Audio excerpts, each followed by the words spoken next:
So today we're working with the ColourTech Pro and we are going to do a set of lips. I'm going to demonstrate how we would do lips with ColourTech Pro. So how you load your needle, you push the blunt end obviously down into the little cartridge bit in the middle, but you need to make sure that you push it all the way down so that you can feel it sort of slide in. Once it's slid in, you know it's all the way in, you're in place.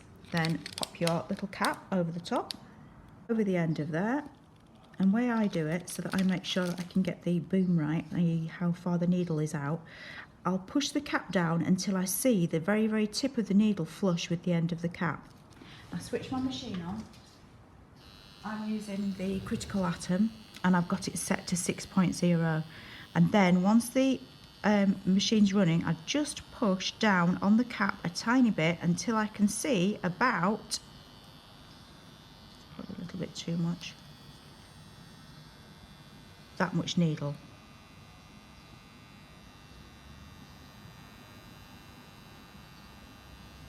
Let me see if I can.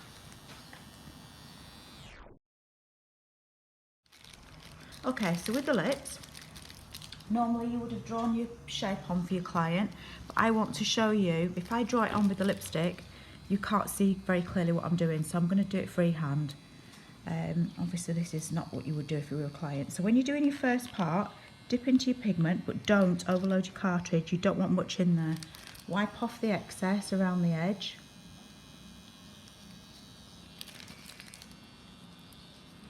If you overload your cartridge at this point, or your cap, as soon as you put the needle onto the skin, it'll blob and you'll lose your marks.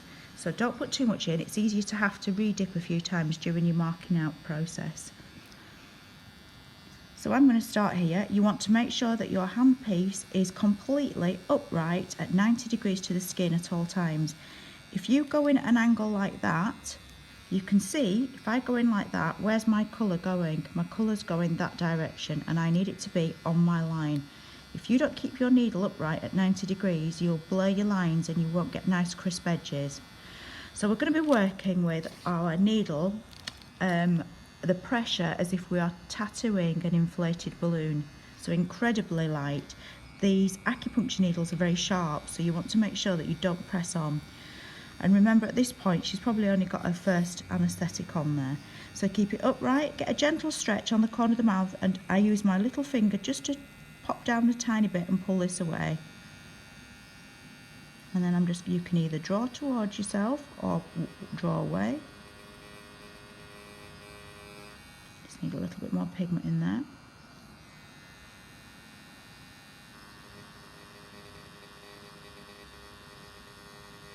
So you can either draw away from yourself, draw towards yourself, or shuffle.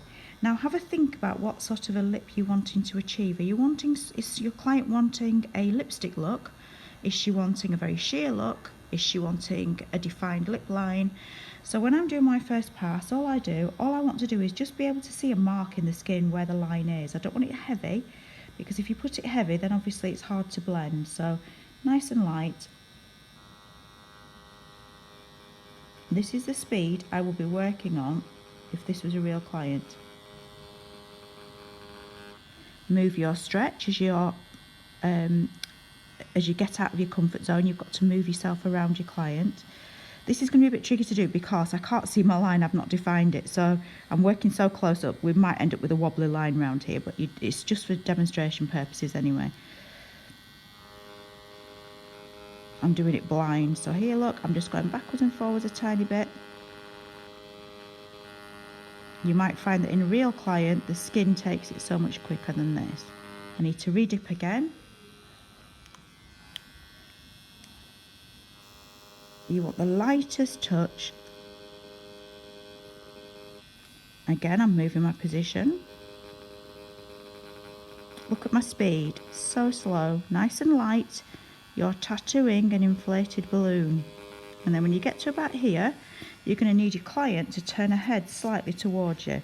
I would put my thumb here to stretch the whole side of this side of her face, and I will be using my little finger just close to the lip line just to support it.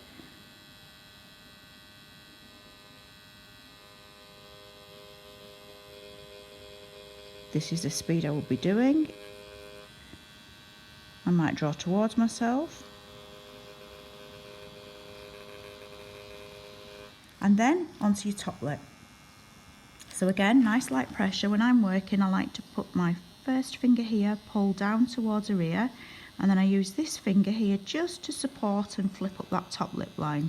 It's going to be a bit difficult for me to see because I can't see the edge of her lip. It's not very clear on here, but for, like I said, we'll just pretend that she's got a lip line drawn on. So I'm going to work away from myself, nice and light. And then when I get to here, I find it easier just to draw towards myself.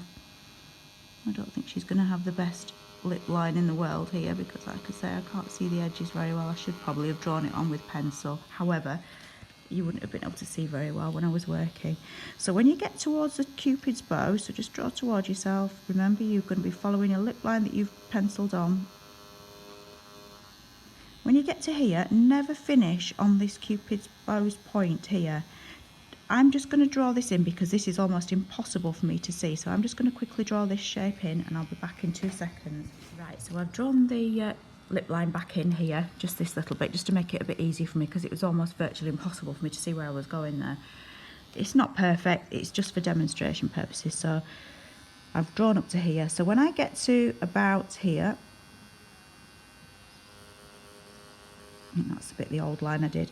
So never finish your movement whether you're going up. If you're not careful, you can end up with like a V here. So I always like to do this in one swooping movement, and the same on the other side. Now I'm right-handed. I guess if you were left-handed, you'd be sat to the left of your client. I'm sat to the right. So now what I do, I put a nice firm stretch on the outside of there, and on this side I like to stretch probably like that. So I've got a nice firm stretch across the top of the lip. I put my little finger on the top there. Keep it upright. It's so important is this, because if you don't and you go like that, you can end up with a blurry line. So I start from here and I just take it in one go, nice and slowly. Get past your point before you have to move. There we go, that's one side done. The next side, I work from here. So I've got my little finger on her lip, just pulling it down towards her feet. Being careful not to touch your smudge, you don't want to smudge your outline. And I come from here, keep it upright. In one smooth movement. If you get confused and you sometimes lose this little point in here, what you could do, only very lightly, you must be very careful you do it lightly, is when you come across, you see how I've just crossed that there? And then that bit there, so they cross. It just makes it nice and easy to be able to see your point where your Cupid's bow dips down there. Because occasionally when we've done it before now, I've done it myself in the past, and you lose this little bit of area here, the clarity, you can't see where you're going. And that's obviously what your client wants to see the most crisp, is this area here. So that's a handy tip. And then when I'm working, sometimes I'll go to that side just to finish off, but if you can get your client to turn her head, I put my finger on there, pull towards me, and that one pulls away. It's all about keeping your lip nice and tight so you can see where you're going. You don't have to have it so tight that that you're hurting your client, but it just needs to be like quite a firm stretch.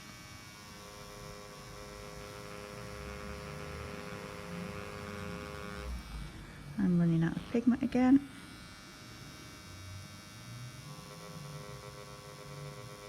Keep the end of your needle tip clean. If you've got any blobs on there, you can't see where you're going.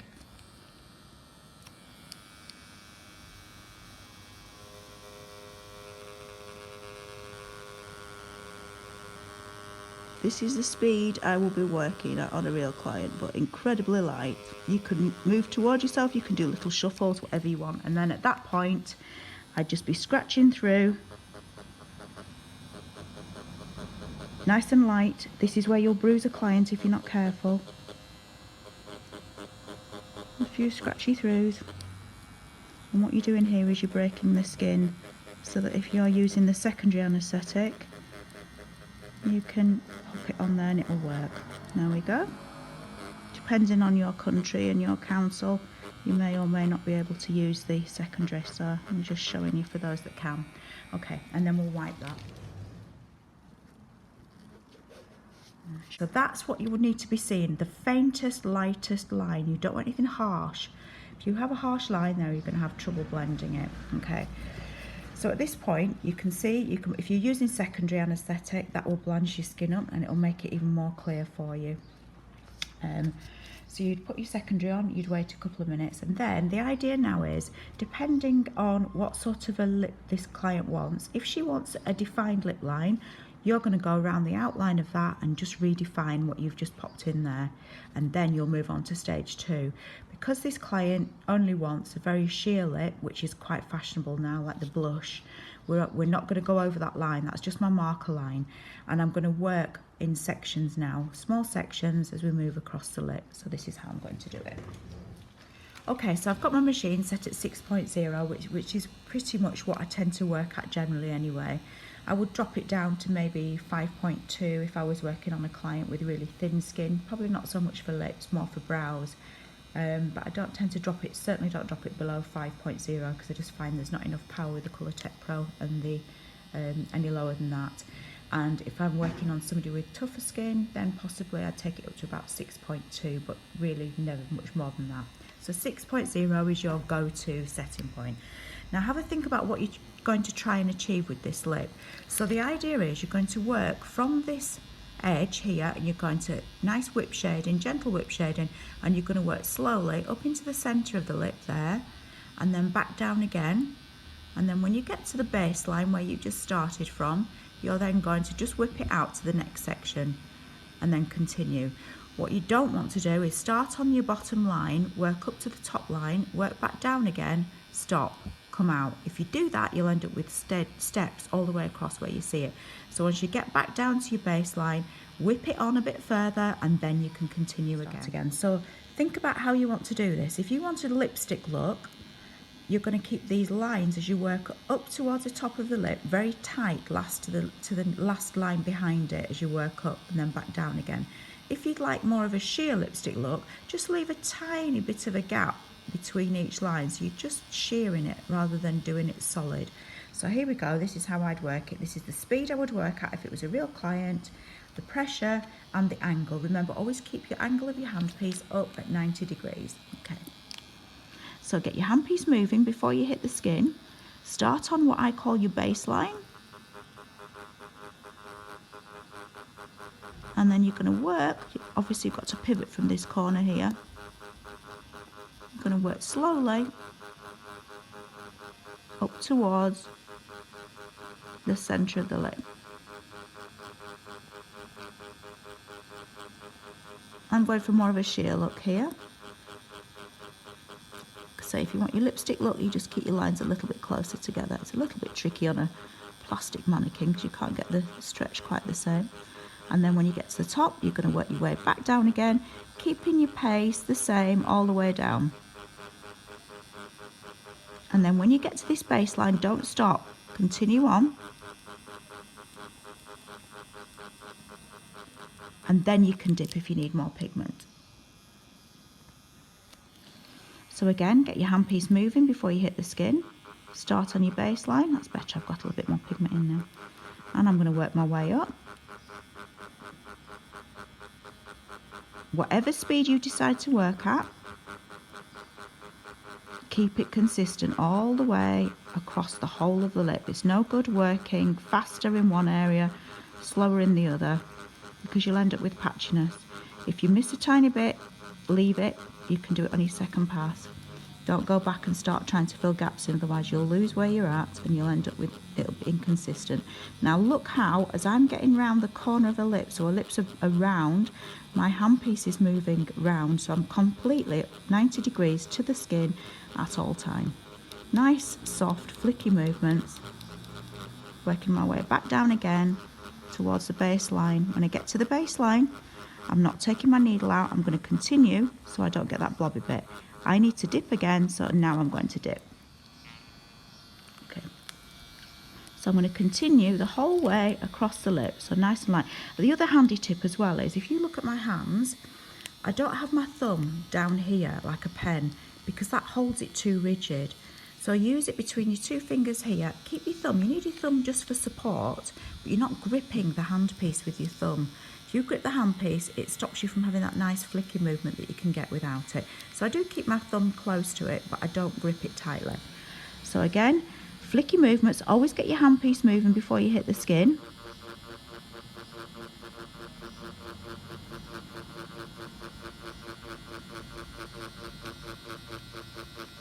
You can see the pixels forming.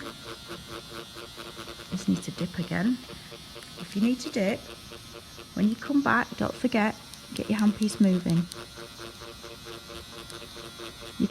And then back down again, slowly, keep your pace the same, nice and even. Don't jump about.